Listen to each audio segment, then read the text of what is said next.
समस्त मुनि मान को मोर सप्रेम जय जी। तो महापुरुष माने संसार को अनेक आश्चर्य अनेक बाणी तांकर आमे भी जीवन रे आपणे आ किछि आपणे भी पारे से भीतर भी जने जने महापुरुष कहि छंती जे विधाता पुरुष हस्ते अछि का तोळ देवा अधिकार अपक्षपात रे प्रदान करंती कर्म देखि दे जा। तेणु विधाता पुरुष की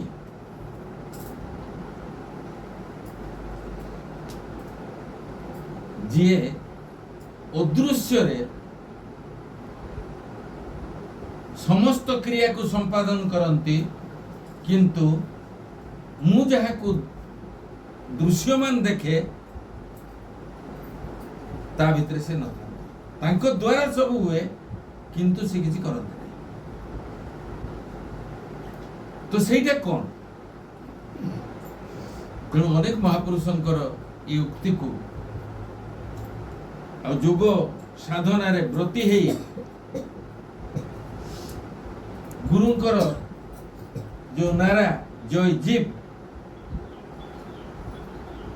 से नारा को साकार करिया पई जाई आज मुनि मान भितर जो प्रकार उद्दीपना उत्पन्न होईची ता बाबद रे आमे जदि जीवन को जानी नबा ना तेबे तार रहस्य को मध्य बुझी नबा। तेणु जीवन रहस्य कौन ताकू सद्गुरुदेव भारी सुंदर भाव बुझे। तेणु जीवन रहस्य को बुझिया पई हेले आपण जानंतु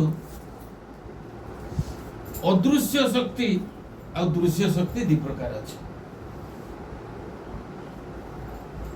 अदृश्य शक्ति द्वारा श्वास क्रिया संपादन होछि, अदृश्य शक्ति द्वारा खाद्य हजम होछि, अदृश्य शक्ति द्वारा आपणकर जो पाचन क्रिया संपादन होछि आ मूलमूत्र त्याग होछि।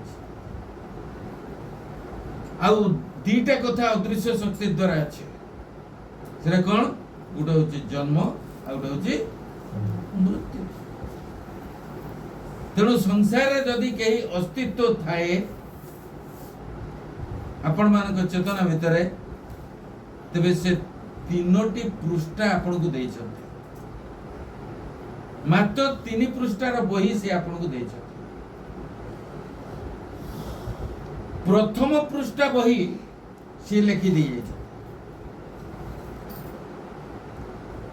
कोठी जन्म हबो ए शरीर केमिति भाबरे जन्म हबो, विकलांग हबो ना पूर्ण हबो ता अदृश्य शक्ति हातरे बा अदृश्य जिनस हातरे रहिता। से पे लोक तो जानी पारे न जो भगवान को जे जानिची ता कथा अलग कथा ये सेठी संगठित हुए। आपण इच्छा रे जन्म ही ना आपण को प्रकृत रे आपण को इच्छा रे जन्म ही जदी किंतु वर्तमान जदी मु आपण पते आपण को ना मोइचे मु तो जन्म इच्छा रे बढुची ना सर आपण इच्छा करी बढुछ ना स्वभाव प्राकृतिक क्रिया ए आपे आपे हो आपणकर। तेणु प्रथम पृष्ठा से लिखि दी जहाँकि अदृश्य शक्ति द्वारा संगठित हो। शेष पृष्ठा भी लिखि दी कौन ना शरीर को केतबेले छाड़ीबा मझी पृष्ठाटा आपण हाथ को छाड़ जहाँ नाम होची जीवन। आपणकर शेष पृष्ठा आपण हाथ में नहीं लेखा सही प्रथम पृष्ठा से लेखिकी छाड़ी चंती आउ जो अदृश्य शक्ति आउ मझी पृष्ठाटा आपण हाथ में अच्छी जहाँ नाम होची जीवन,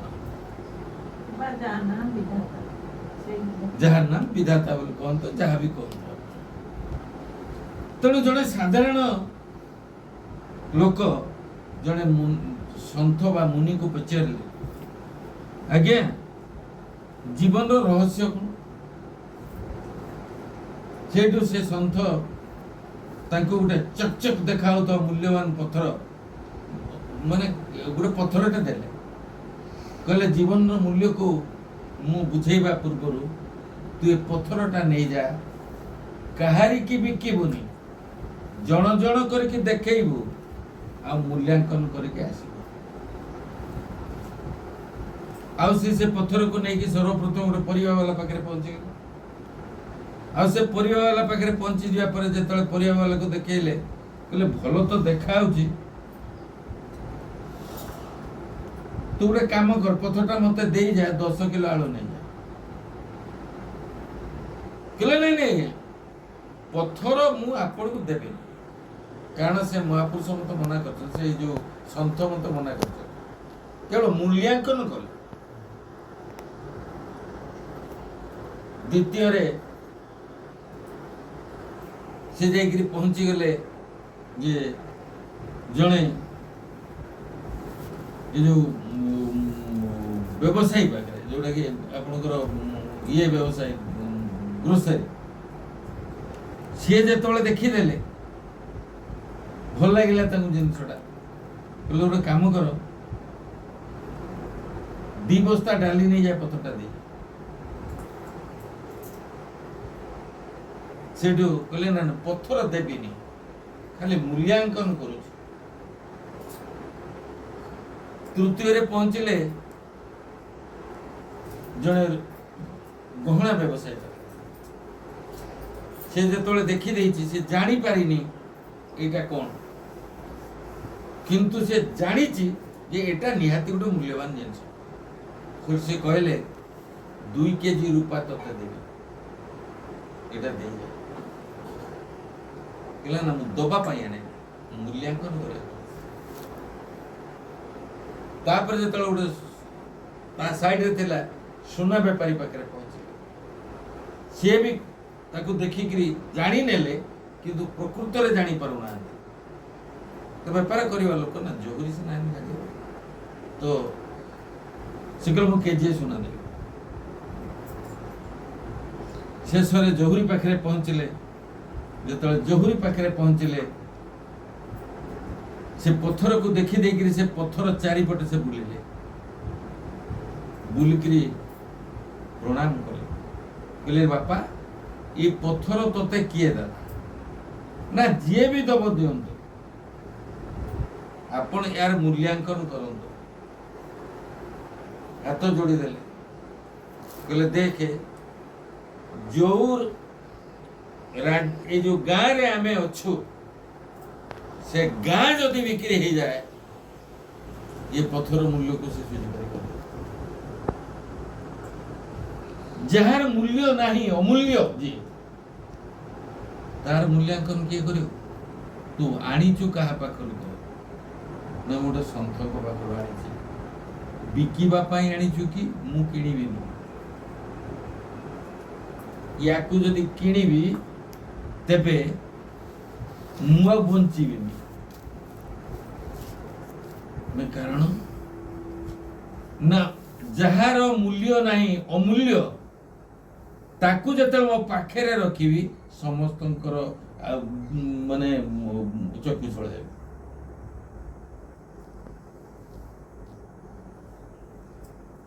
ସେଠୁ ସେ ଫେରିଗଲେ। ଫେରି ଯାଇକି ଯେତେବେଳେ ପହଞ୍ଚିଲେ ସନ୍ଥଙ୍କ ପାଖରେ, ସନ୍ଥଙ୍କୁ କହିଲେ ଆଜ୍ଞା, ବିଚିତ୍ର ପଥର ଆପଣ ମତେ ଦେଲେ। ମୁଁ ଜଣ ଜଣଙ୍କ ପାଖକୁ ଗଲି, ଜଣେ ଜଣେ କରିକି ମୁଁ ଅଲଗା ଅଲଗା ସବୁ କହିଲେ, କିନ୍ତୁ ଶେଷରେ ଯାହାଙ୍କ ପାଖକୁ ଗଲି, ସିଏ କହିଲେ ପଥର ଅମୂଲ୍ୟ। ହଁ, ଜହୁରୀ ମାନେ ଯିଏ ପ୍ରକୃତରେ ଜାଣିଛି ଯେ ଏଇ ଜିନିଷଟା କଣ, ସେ ଜାଣିନେଲା ଏଟା ଅମୂଲ୍ୟ ହୀରାଟା, ତାର ମୂଲ୍ୟ କିଏ ଦବ? ଯେମିତି ଆପଣଙ୍କର ଭାରତରୁ ଚାଲି ଯାଇଥିଲା ଆପଣଙ୍କର ଯୋଉ କୋହିନୂର ହୀରା, ଏଟା ୱାର୍ଲଡ ଜାଣିଲା, ତାକୁ ପୁଣି ଘୁରେଇ ଆଣିଛନ୍ତି ନା କଣ ଆଣିନାହାନ୍ତି ମୁଁ ଜାଣିନି। ତ ସେଇଠୁ ସେ ସନ୍ଥ କହିଲେ ଆରେ ବାବୁ, ଏହା ହିଁ ଜୀବନର ମୂଲ୍ୟ, ବୁଝ।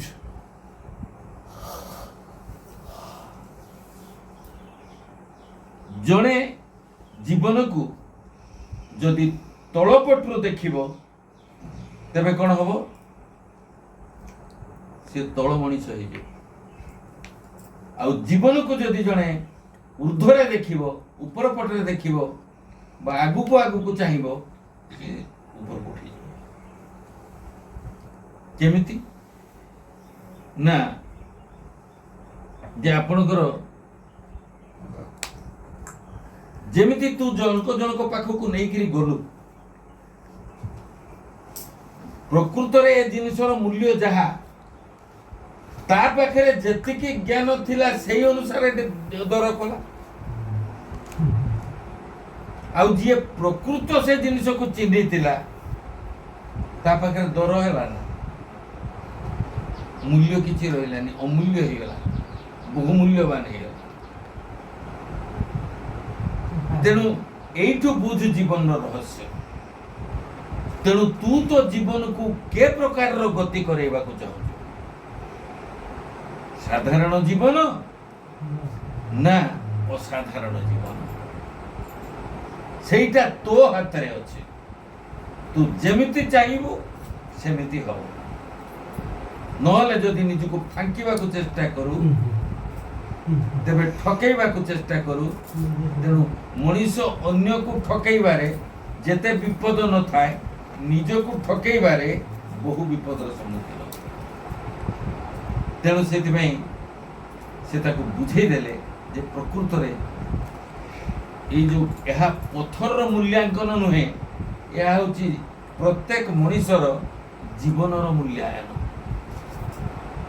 तू जे प्रकार जीवन को गठन करिवु जीवन तो हाथ रे सेटा तो हाथ रे अछि तू पाठ जदि पढ़िबा को इच्छा करिवु विद्वान हो तू जदि साधन करने को इच्छा करू साधक हो तू जदि ज्ञानर ये उच्चतर स्तर को जावाक चाहबू ज्ञानी हो तो हाथ में अच्छी यहाँ हूँ मझी पृष्ठा विधाता मझी पृष्ठा जार नाम हूँ जीवन तेणु से जीवन को आम पांचटा मंत्र रे मंत्रित करवा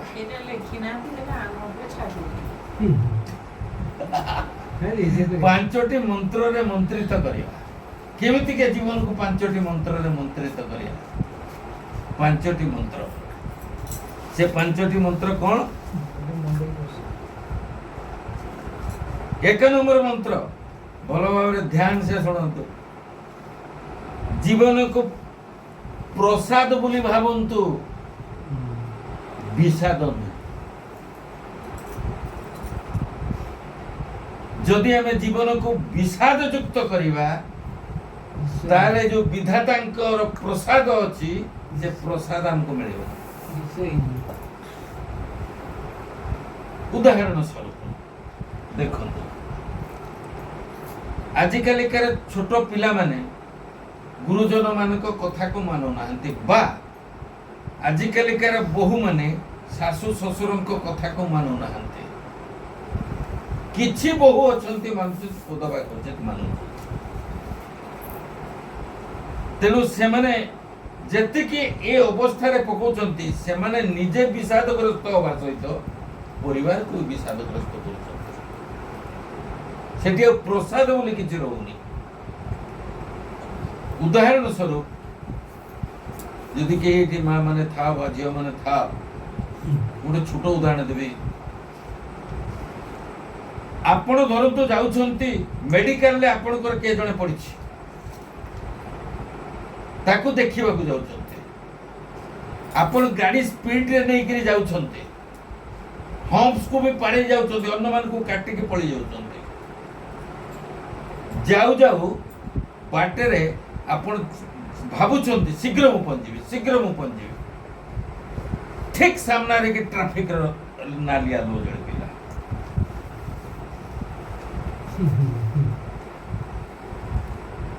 आपण विषादग्रस्त हेबे ना स्थिर रहिबे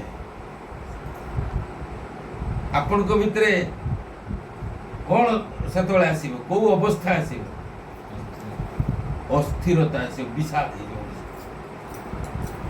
अच्छा जो ट्रैफिक रो नाली आलोटा जळिची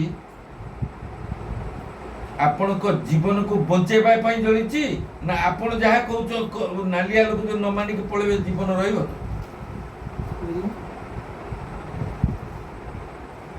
सी आपण को व्यवस्था भितर अछि ना आपण को अवस्था भितर रहइबो से व्यवस्था भितर थिबारु आपण जीवन बंचेबा पई सेठी से प्रतिबंधक होछ जानी विपद अछि ठीक सही भलिया घरर मुरबी जो माने से माने टुक टाक कहते ये ट्रैफिक आलो भलिया जी माने से दुर्घटनार शिकार हुए ना जी न मानी की गति करे फाइन भी लागे और दुर्घटना शिकार तेणु जदि माँ माने झील मैंने अच्छ गुरुजन मानकर टोका टोकी जो प्रतिवाद करुछंती ताको स्वीकार करि जा जीवन बदली जीव कारण जीवन कौन हो ना प्रसाद हो जदि न मान ताले विषाद कारण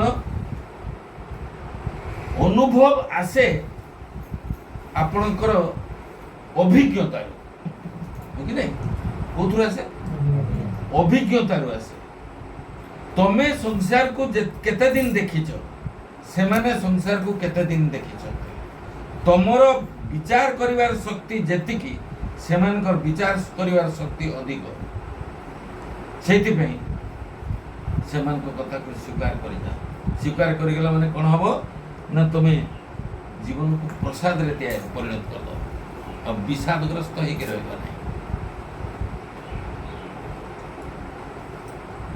तो द्वितीय रे छोट छोट घटना को भूली जीवार साधन कर एकांत रे बसिला बेले जीवन रे घटी थिबा प्रतिकूल परिस्थितिर अघटन आपण को भीतर बेले बेले प्रतिक्रियाशील हुए बा प्रतिबिंबित हुए कि नहीं हुए ना नहीं ताकू भूली जीवार कला अभ्यास करो जदि भूली न पारिबो तमे साधना क्षेत्र रे अग्रसर होई परिबो नै से तुम चित्त भूमि को ये जो जेसीबी मशीन रो आकुड़ा नहीं ना से खांची के धरे सेटू बाहर ले तेणु सेति पई ये जोग सूत्र गुडा दिया ये जोग सूत्र रे जे तुम ठीक ठीक भाव रे साधन करियो तेबे जे कि आकुड़ा रो मुक्त पाइ तेणु ताको भूली जीवा को चेष्टा कर छोट छोट कथा बाईपास कर दे इग्नोर छोट छोट कथा इसको को दे टिके आगरो उदाहरण दो जे इग्नोर कर दे ता आदो सेतरे घाटा चकटा करिवे निज को संतुष्ट रे पकेबे छोट छोट कथा तो ए छोट छोट कथा को आपण भूलिबे केमति सब बेले हस हस मुह रख तेबे जाई के आपण भूल किए खाए जे 5,000 आपण को भितर से प्रकार करत हस हस मुह रखे आपण सक्षम मुताबिक जहाँ को दे पारत ठक बहुत अछंती तांको बंचिबा पई आपण को भीतर दिमाग खर्च करियो किंतु हस हस मुह रखे केमिति करिवे आगे गोटे गाँ रे विश्वास करिए नहीं तो हस हस मुह रखिया कथा प्राय लोक घर भीतर झगड़ा झाटी सब रोची तो जड़े लोक पचारे तो घरे सब हस चली घटना कौन तो केत झगड़ा झाटी हुए नहीं ना कहीं ना आम तो जानी तो घरे तो स्त्री हूँ सब बेसी मुखरा तो सब हस चलता केमती से तो बड़ विडंबनार विषय ना ना घटना कौन मत खुलिकी कह ना मो स्त्री क्षीण को आ सब क्रोधित हुए ଟିକେ ତା ମୁଣ୍ଡକୁ ପିତ୍ତ ଚଢିଲେ ବେଲାଠୁ ତାଟିଆଠୁ ଲଗେଇକି ଯାହା ପାଇବ ଇଭିନି ବେଲଣା କାଠି ଆଉ ଚକି ବେଲଣା ଏଗୁଡ଼ା ବି ଉଡେଇ ଦିଏ ମୋ ଉପରେ। ଉଡେଇ ଦେଲେ ତ ଦୁଃଖ ହବା କଥା, ତ ହସ କେମିତି ହଉଛି ତୋ ଭିତରେ? तो स्त्री भी होती तू भी होती आम शुणुचे बाहर बाहर ना तार रहस्य बुझिबो ना हाँ ना शुण। स्त्री जतबेले क्रोधित होइकरी मते बेलणा मारे बाजी गला जदि मु कांदे सिए हसे धीरे धीरे कांदे का जणाइनी तेणु हस तुमको सुबे कांद सुबे। अच्छा जदि नो बाजी लक्ष्य भ्रष्ट हो गला ताले मु हसे बोली कहला मो कथरा बुझी पाले ना तो ये प्रकार लोक भी किछि अछति संसार बेलणा काठी बाजी गले मते कष्ट हैला ताकू खुशी हैला। तेनो संसार रे किछि लोक अछंती अन्य को दुख दे कि आनंद पान आउ जे दुखी दुख सही करी भी निज भीतर आनंद को आविष्कार करे। ये दीटा कला जीवन निजे सुते निजे बात तापरे जे तृतीय रे आछि सत्साहसर सहित धैर्यवान हो। सत्साहस साहस करिवे दुस्साहस न सत्साहस तब पछपटे कोन लागला सत्साहस करिवे दुस्साहस करके जीवन बाहरिवे। सत्साहस पूर्वक कोन करिवे ना आपण धैर्यवान हेबे। केमिति हेबे? वार्धक्य आसु किंतु वार्धक्य मनरे न ग्रासु।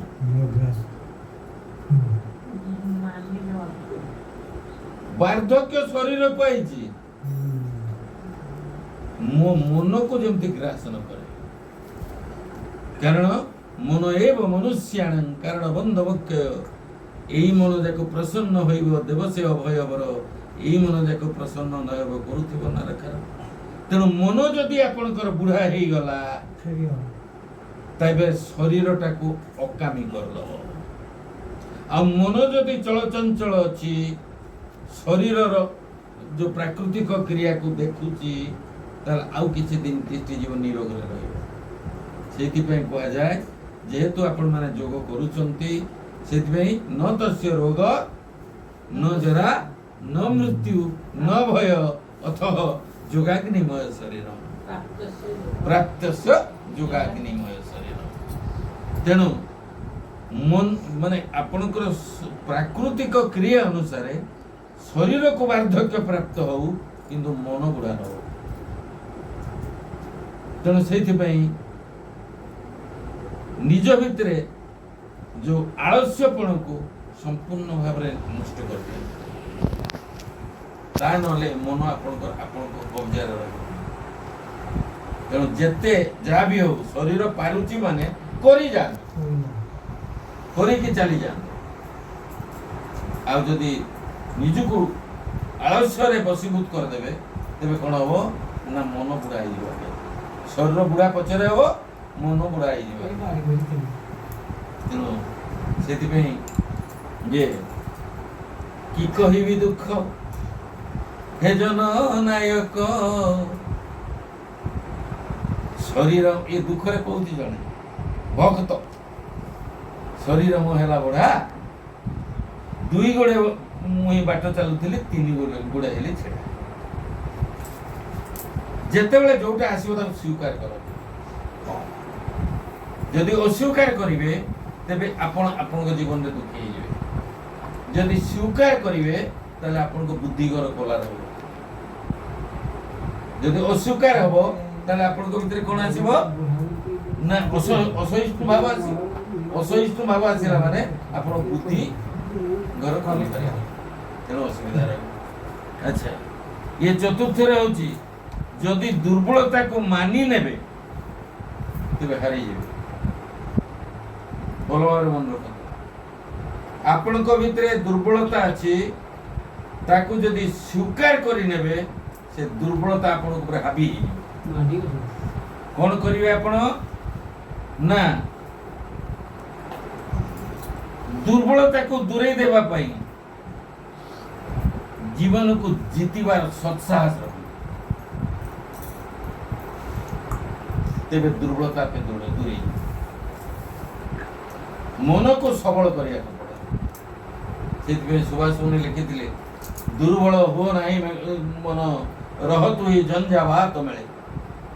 ଏ ମନକୁ ଯଦି ଆପଣ ଦୁର୍ବଳ କରିଦେବେ ଆପଣଙ୍କର ଶରୀର ମଧ୍ୟ ଦୁର୍ବଳ ହେଇଯିବ। ତେଣୁ ସେଥିପାଇଁ ମନ ହେଉଛି ମହାସମୁଦ୍ର, ଶରୀର ହେଉଛି କୂଳ। ଆପଣ ଯାଇଥିବେ ସମୁଦ୍ରକୁ, ସମୁଦ୍ର ଯେତେବେଳେ ଗାଧେଇବେ ଆପଣ ଦେଖିଥିବେ ସମୁଦ୍ରକୁ ଯାହା ଫିଙ୍ଗି ଦେବେ ସେ ରଖିବ, ସେ କେଇଟି ଆଣି କଚାଡ଼ିବ, କୂଳରେ କଚାଡ଼ି ଦେବ। ସେଇଥିପାଇଁ ମହାସମୁଦ୍ରକୁ ଯାହା ଫିଙ୍ଗିବେ ଯେମିତି ସେ କୂଳରେ ଫିଙ୍ଗିଦେବ, ଆପଣ ମନ ହେଉଛି ମହାସମୁଦ୍ର, ସେ ମନ ଉପରେ ଯାହା ଫିଙ୍ଗିବେ ସେ ଆଣିକି ଶରୀର ପୋକ କୂଳରେ ଫିଙ୍ଗିଦେବ।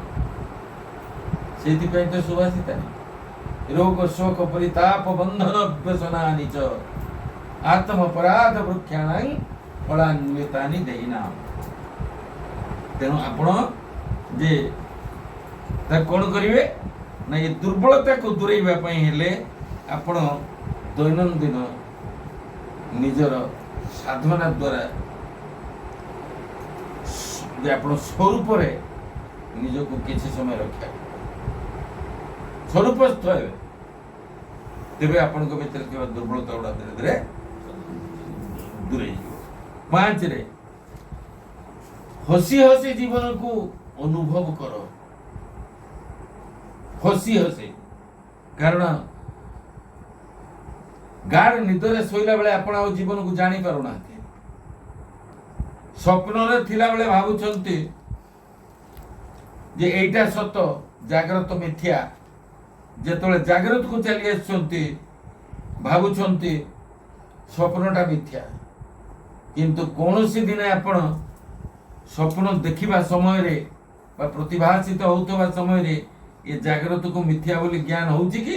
ହେଇନାହିଁ। କିନ୍ତୁ ଜାଗ୍ରତକୁ ଆସିଲା ପରେ ଆପଣଙ୍କର ବୁଦ୍ଧି ଆପେ ଜାଣି ନେଉଛି ଯେ ନା ନା ସ୍ୱପ୍ନ ଥିଲା ସେଟା। ଯେମିତି ସ୍ୱପ୍ନରେ ମୁଁ ଜଣେ ବଡ଼ କୋଟିପତି ହେଇଗଲି, ବଡ଼ ଚାକିରି ପାଇଲି, ଆଉ ମୁଁ ବହୁତ ଖୁସି ହେଇଗଲି। ଆଉ ଯେତେବେଳେ ଜାଗିଗଲି ନା ସେ ଚାକିରି ଅଛି ନା ସେ କୋଟିପତି ଅଛି। ତ ସେତେବେଳେ କ'ଣ ହେଲା? ବେଶୀ ଦୁଃଖୀ ହେଲିନି, କାରଣ ମୋ ବୁଦ୍ଧି ଜାଣିଛି ଯେ ଏହା ସ୍ୱପ୍ନ ଥିଲା ଏବଂ ଏହା ମିଥ୍ୟା ଅଟେ। ଠିକ୍ ସେଇଭଳିଆ ଏ ଜାଗ୍ରତଟାକୁ ଯୋଉଦିନ ଆପଣ ସ୍ୱପ୍ନବତ୍ ମିଥ୍ୟା ବୋଲି ବୋଧ କରିପାରିବେ ସେଇଦିନ ଆପଣଙ୍କର ଉଦ୍ଧାର। ସବୁ ମାୟା ଗୁଡ଼ାକ ଧୀରେ ଧୀରେ କଟିଯିବ, ଏଷଣା ଗୁଡ଼ା କଟିଯିବ। ଲୋକେଇ ଶଣା, ପୁତ୍ରେଇ ଶଣା, ଧନେଇ ଶଣା, ଏ ଏଷଣା ଗୁଡ଼ା କଟିଯିବ। ଆପଣ ଜୀବନକୁ ପାଖରୁ ଦେଖିବେ, ନିଜ ଭିତରେ ନିଜେ ହିଁ ନିଜ ଜୀବନ ଏ କଥାକୁ ଆପଣ ଅନୁଭବ କରିପାରିବେ। ତେଣୁ ସେଥିପାଇଁ ହସି ହସି ଯଦି ଜୀବନକୁ ଆମେ ଅନୁଭବ କରିବା ତାହା ହିଁ ହେବ ସ୍ୱର୍ଗ। ଆଉ ଯଦି ବିଷାଦ ଭାବରେ ଜୀବନକୁ ନିକଟରୁ ଦେଖିବା ତାହା ହେବ ନର୍କ। ତେଣୁ ଆପଣ ସ୍ୱର୍ଗରେ ରହିବେ ନା ନର୍କରେ ରହିବେ ତାହା ଆପଣଙ୍କ ହାତରେ ଅଛି ବା ମଝି ପୃଷ୍ଠାରେ ଅଛି। ପ୍ରଥମ ପୃଷ୍ଠା ଆପଣଙ୍କ ହାତରେ ନାହିଁ, ଶେଷ ପୃଷ୍ଠା ଆପଣଙ୍କ ହାତରେ ନାହିଁ, ଆଉ ମଝି ପୃଷ୍ଠା ହେଉଛି ଜୀବନ, ଯୋଉଟାକି ଜନ୍ମ ଆଉ ମୃତ୍ୟୁ ଏ ଦୁଇଟା ଆପଣଙ୍କ ହାତରେ ନାହିଁ। ତୃତୀୟ ପୃଷ୍ଠା ମଧ୍ୟମ ପୃଷ୍ଠା ହେଉଛି କ'ଣ? ଜୀବନ। ଏ ଜୀବନକୁ ପ୍ରକୃତରେ ଉଦ୍ଧାର କରନ୍ତୁ। ସେଥିପାଇଁ ଉତ୍ତିଷ୍ଠତ ଜାଗ୍ରତ ପ୍ରାପ୍ୟ ବରାନୁପଦ। ତେଣୁ ଜାଗ, ଉଠ, ଛିଡ଼ା ହୁଅ, ଜାଗ୍ରତ ହୁଅ। କ'ଣ ନବ? ହଁ, କ'ଣ ନବା? କ'ଣ ଆଣିଛେ? ଏଠି ଆମର କ'ଣ? ତେଣୁ ଗୋଟିଏ କଥା ମନେ ରଖ, ଯାହା ମୋ ଠାରୁ ଚାଲିଗଲା ତାହା ମୋର ନୁହେଁ, ଯାହା ମୋ ପାଖରେ ଅଛି ସେଇଟା ମୋର। যেটা ମୋ ପାଖରୁ ଚାଲି ଯାଇଛି, ଦୂରେଇ ଯାଇଛି ବା ହଜି ଯାଇଛି, ତା ପାଇଁ ଯଦି ମୁଁ ଭିତରେ ଚିନ୍ତା ରଖିବି ତେବେ ମୁଁ ଯୋଗସ୍ଥ ହେଇପାରିବି ନାହିଁ ବା ସ୍ୱରୂପସ୍ଥ ହେଇପାରିବି ନାହିଁ। ତେଣୁ ଏତିକି ଭଲ ଭାବରେ ଏଇ ପଏଣ୍ଟଟାକୁ ମନେ ରଖନ୍ତୁ, ଯାହା ମୋ ପାଖରୁ ଚାଲି ଯାଇଛି ତାହା ମୋର ନଥିଲା, ଆଉ ଯାହା ମୋ ପାଖରେ ଅଛି ସେଇଟା ମୋର। ପ୍ରାପ୍ତକୁ ପର୍ଯ୍ୟାପ୍ତ। ବାସ୍, ପ୍ରାପ୍ତକୁ ପର୍ଯ୍ୟାପ୍ତ ମନେ କର, ତେବେ ଯାଇକି ଏ ଜୀବନକୁ ପାଖରୁ ଦେଖିବା ଏବଂ ନିଜକୁ ଉଦ୍ଧାର କରିବା। ଏତିକିରେ ଆପଣମାନଙ୍କର ନିଶ୍ଚିତ ଭାବରେ କିଛି କଲ୍ୟାଣ ହେବ। ଜୟ ଜୀ।